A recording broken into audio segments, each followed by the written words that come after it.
تفتكر في حيوان يقدر يعيش من غير دماغ لمدة أيام؟ اكتب تخمينك في الكومنت والإجابة حتكون في آخر الفيديو. في حيوان غريب جدا، حتى لو قطعت دماغه يفضل عايش كذا يوم كأن ما فيش حاجة حصلت، بيتجول، يتحرك، يمكن حتى يفتكر إنه عايش حياته عادي. الحيوان ده ما بيعتمدش على مخه في كل حاجة زي البني آدمين.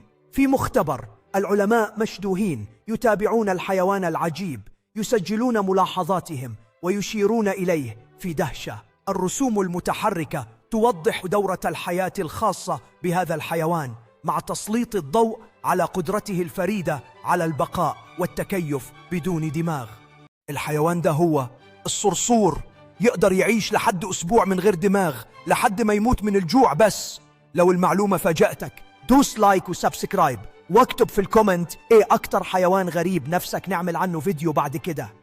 تخيل انك تشوف الصرصور ده وهو بيتجول في المطبخ، او ابنك اللي بيبص عليه من خلال زجاجة. خلي بالك، الغريب انه الحيوان ده مش بس عايش في البيوت، لكنه بيمثل جزء كبير من النظام البيئي.